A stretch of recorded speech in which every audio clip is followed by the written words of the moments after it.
Hey guys, welcome back to my YouTube channel. It's been a while since I've done a YouTube only video.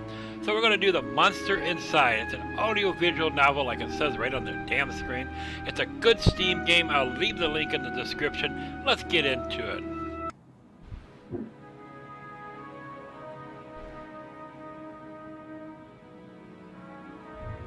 My head pounding, ears still ringing slightly. Some of the worst nightmares I've had years left me feeling like I've been punched in the jaw, but just like any other day, I dragged myself to the office.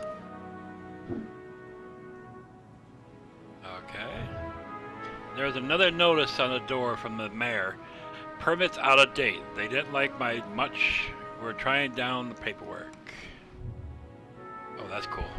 It was slow months, weeks since I've had any real case to work on, so I passed the time pacing the office, smoking, stared at the mirror in the corner, safely covered with an old bedsheet. I didn't dare look at my own reflection. I'm too afraid of what I might see. Afraid someday I might have to face what I really am. The girl came to me so quiet, nearly choked on my cigarette. Mister? Please, you gotta help me, mister. Calm down, sit down, talk to you. Yeah, what can I help you with? Never heard of knocking. Well, I want a job, so we're gonna go. Calm down, sit down. Okay, thanks. That's just no one will listen to me. Just tell me your tales. I'm listening. She eyed me with one dash of suspicion as I tossed back a handful full of pills and chased them down with a swig of whiskey. I could tell this mightn't take a while. Her name is Lily. She told me she was the mistress, the man all over the newspapers, the infant banker, Mr. Frisworth. Mr. Frisworth was drunk, bastard, but this girl seemed genuinely concerned that he had recently gone missing. Less concerned about the fact that Mr. Frisworth's wife had just turned up dead in Central Park 2 nights ago. Lily, don't you understand? He just couldn't have done it. He hated his wife, but he couldn't have killed her. Everyone thinks it was him. No one believes me. He's got to be in trouble. I ain't saying I believe you, but you think you're in danger. Because it looks pretty simple to me. Which one would I do? I mean, I would say the case looks simple to me, but she feels like she's in danger. Why should she mean? I'm going to go with the case simple. Well, mister, Jack. You can call me Jack.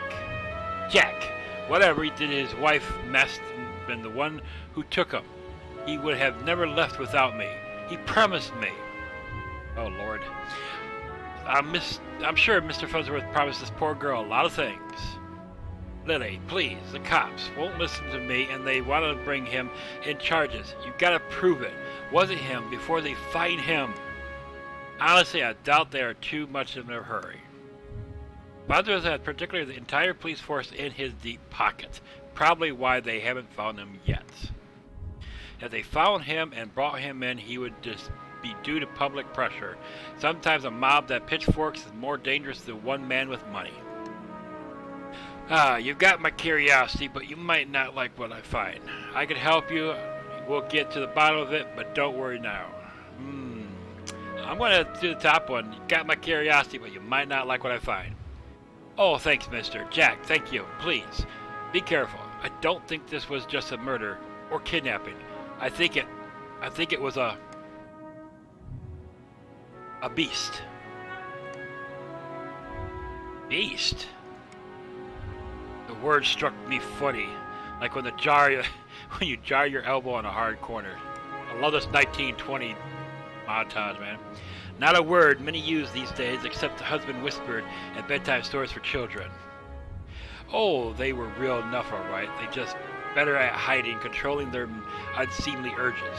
But I haven't seen any monsters in nearly 15 years, back when I was still a cop myself. Well, that's definitely an interesting story. I can help you. Well, to get to the bottom of it, don't be lead detective work to me. Let's not jump to conclusion here. Leave the detective. I just have a feeling about it. Sometimes telling me you can get to the bottom of it, you're good at this sort of thing. Sure, I can't see how busy I am in this case. I replied a little harshly. Sarcasm wasn't my strength. I resumed I reassured her some more and sent her on her way. I didn't want to scare her, but I warned her before she left to keep her doors locked and call me if she sees anything suspicious. I didn't know if she was in danger herself, but better safe than sorry. That night, I made my way down to Central Park. It was a long shot, but maybe there was something there the cops had missed. The scene was already picked clean by the cops days ago. I've got a knack for finding things other overlooked. A knack, more of a symptoms of condition. Other less useful symptoms I kept in check. But for time being, my keen sense of smell could come in handy. It was faint, but I could smell it before I could approach the police line. The scent was less of anything and more of an emotion. Seduction. A strong, familiar smell. I accept the sense of maybe even outright fear, but Mrs. Farnsworth seemed to have been at the height of pleasure when she left this world. Brought new meaning to the crime of passion? Pushing the thoughts from my mind, it was time to get down to business. Investigate the scene. Oh, I can investigate the scene. Well, a burn mark on a nearby tree caught my eye. I ran my finger along the length and felt a chill down my spine. This wasn't just any burn mark. This was a mark of an ancient magic. It's doubtful the cops would have picked it up. Could Lily have been right? Something unnatural was at play here? But I was no stranger to the strange. Okay. Muddy footprints everywhere. Difficult to pick up anything from the prints the cops left behind in their haste. But the cops don't wear 2,000 pair of Crocs, I don't know. It seems like Miss Fences was there that night and walked away on his own 2 feet. Okay. After looking around for a while longer, I realized the park had given up all it's hidden from me. So I trudged back to my apartment. My head hit my pillow like it owned me money. I like that saying. That's cool. Next chapter. Next morning, I was reeling from another bout of ghoulish nightmares, but I tried to hide my discomfort when I saw Lily was already sitting at the outside my office. She waited worsley as I unlocked the door and ripped down another notice from the mayor's office. I mentioned her to step inside. Seemingly afraid of what I might say, she finally worked up the courage to ask. So, what did you find? I've got some news. Not sure about the beast, but something unnatural is at play. Might be right about the monster found a spell's mark. But we don't want to scare her that much. I've got some good news. Might be alive. We don't know if that's the truth. So I'm just going to say unnatural play. Unnatural? How do you mean? A spell mark? I can't give you details, but I'm looking ready to... Yeah, because I don't want to tell her about spells and stuff. What does that mean? What about Reggie? Do you know where he might be? I found the footprint. It seems like he left safely. There is a sign he was at the scene and slipped away. My tone was indifferent towards her as I turned and grabbed the bottle from the desk drawer. Dryness in my throat made it difficult to swallow my meds. But you don't know where he went. Do you think the news this morning is related? What news? Haven't you heard? No, yeah, but maybe you should tell me, you know. Rough night followed by rough morning. Yeah, let's keep the downplay on that one. They found the police chief's wife dead down the docks. They say it happened last night. Let me guess, chief is missing? My face might have betrayed a hint of sarcastic or sadistic. She confirmed my suspicions that fade quickly. The chief was a shit cop and a shit chief. He was half the reason I left the force, but now his wife was dead, I had more questions than I did the day before. The gears in my head started to spin, which hasn't helped my splitting pain of temples. I told Lily I need time to work, and she left slightly dejected. wanted more answers than I could provide. That night, after the cops had cleared out the docks, I would slip down and see what I could uncover concerning Mrs. Alabat' untimely demise. Next chapter. I don't know how many chapters in this one, so. The cold air smelled strongly of salt and oil. Could it be? That smell again. Like someone had bottled pure erosia and used it as a perfume.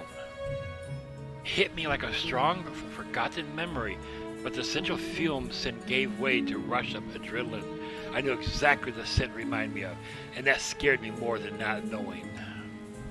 I looked down at my hands shaking, the nightmares, the headaches. No, I was better now, reformed. I had to focus, no jumping to conclusion. Follow the evidence. We got chains. Oh, there's something over there. There, just there. The smallest piece of purple fabric torn and caught in the splinter of the board. I'm glad you see it, I didn't see it. The police report didn't say anything about Mrs. wearing the purple, and certainly of quality that wouldn't expect down here. Don't see many high society types around flaunting around royal purple threads. I guess the chain's last. Red Phoenix cigarettes? Some shitty brand I smoke every day. Everyone got their vice. I pulled out my pack of reds and lit up. I could already feel another headache coming on, but looking over the waves seemed to help me forget. The cold helped me push down the uncomfortable thoughts that had been bubbling at the top of my brain. I honestly don't remember the walk back to the office. Apparently I spent the night in the easy chair. The air from the docks lingered on my clothes. It was still dark outside. No, I checked the clock. How long had I been out? I had really slept through the entire next day? A newspaper was sitting under the door. As I stood to fetch it, I nearly fell over. A wave of nausea hit me like a ton of bricks. I steadied myself and regained my composure. Before I could even pick up the paper, I could already read the headlines. Breaking news. Mayor missing. Wife found dead. Two cases of coincidence. 3 is a pattern. The cops would have asked questions soon. They knew I had a history of antagonizing all these victims. I stumbled to my desk and slammed back 3 days worth of inhibitor pills. I couldn't take any chances. I had to investigate the scene to be sure. I threw on my jacket and went to the door. Lily caught me off guard. Jack, where are you off to? I've been trying to reach you all day. I've just been busy. I'm off the crime scene. Sorry, lady, but I don't have time to talk. I have to go. I will tell her where I'm going. Okay, but we need to talk when you get back. Stay safe. She gave me a soft kiss on the cheek as I rushed off. Part of me wanted to stay and tell her it would be okay, but it would be a lie. Next chapter. Ooh, suspense music. The alley was located just behind the high-rise apartment where Mayor and his wife lived. I could tell the police were spooked now. The crime scene was even sloppier than last. They haven't even bothered to submit the trash into evidence. Yeah, that's where you want me to start. The car door is ajar. Look like there's only 2 left though. Let's do the trash we consider. Why wouldn't they at least look through the dumpster? It seemed untouched. But no one wants to do the dirty work. But I know how to find the good stuff. It really doesn't take long if you know what you're looking for. Lightweight bags usually mean someone was dumping documents. If you were lucky, they didn't bother shredding them. Jackpot, shell companies, shading stock trades, bribes. I knew Mayor was crooked, but this was unbelievable. And there was more. Letters between the mayor and the chief talking about me? How are they trying to get me shut down? They didn't like me snooping around crime scenes all the time. Well, they weren't here to stop me snooping around this one. Investigate the scene. Mayor's car. He's still alive. Why wouldn't he have left his car? He didn't make any sense. I honestly wasn't motivated to find him. but the stakes were too high, and my bet was edging towards the unthinkable. As I searched around for anything that might assuage my fears, I caught the scent again. The overwhelming by other scents, the ungalling pressure. It was intoxicating, a weapon used on weak willing, a weapon I knew well, though it had been many years since I had used it. Was there another like me? Was I being framed? It wasn't possible, was it? I was taking my inhibitors. I was reformed. But the nightmares, the headaches, the memory lapse. I couldn't even trust myself. I started walking back to the alley when something shiny caught my eye. A watch? Not just any watch, though. My watch. How long had my wrist been bare? Surely I just dropped it when I first came down the alley. I checked the time just before I left the office. Hadn't I? Or had I used the wall clock? I couldn't be sure. I couldn't be sure of anything. So I ran. Ooh. I didn't know why I ran back to the office. The cops would probably show up any minute to knock down the door and cart me away. They would put it together long before. Maybe it would be best for everyone if I simply faced my own reflection. But Lily was still there waiting for me. I want to know what the hell he looks like too. Jack, what's wrong? You look like you've seen a ghost. Okay, one line. My own ghost. Come back to haunt me from the past. You're not making any sense, Jack. Sit down. You don't understand. You're not safe around me. I took a good last look at her as I prepared to shove her out the door. I noticed she was wearing the same thing she had when she first came to my office 3 days ago. A beautiful purple dress.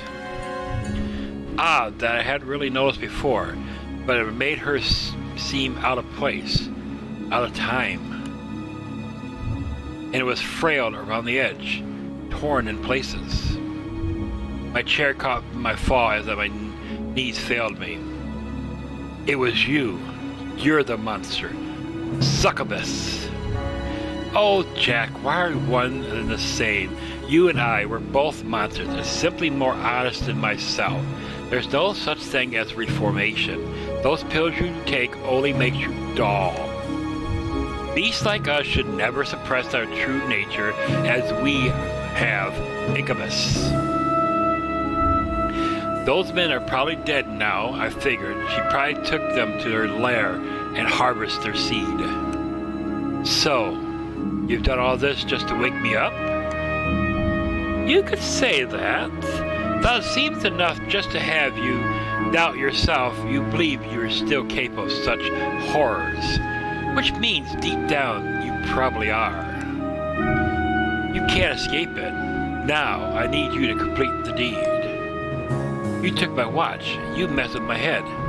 Oh, don't act like I didn't do you a favor. Those men hated you, and you wanted you gone. And now they're gone. I mustered the strength to stand again, moving casually to the window of my corner. She was right about one thing. I was dull, weak compared to her. But I refused her. She attacked me when I was a dead man. I had to keep her talking. I've never met a succubus who seduced and killed women. Oh, please, such a 14th century stereotype. I don't discriminate when it comes to pleasure of the flesh. But I do need an incubus like yourself to take the tainted seed I've harvested from those awful men and plant them among the fertile masses for me. I'm tired of draining my lovers just to survive. I'm ready to settle down and start a family. The medical laugh.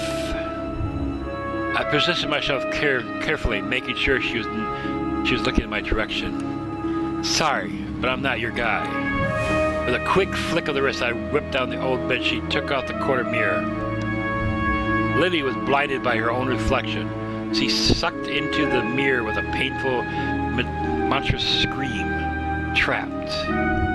Shooting my own eyes, I pulled the revolver from the desk side drawer and aimed at the mirror.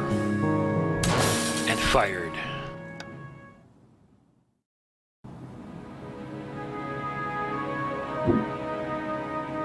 Wow, that was good. What do you guys think of that? That's a fun little game. Quick, simple little game. I hope you like it. Hit that like button, hit that subscribe button. Leave it out a comment if you want me to do some more of these audio-visual novels. And tell me if my voice sucks or I should do something different with the voiceovers. Thanks for watching. Bye.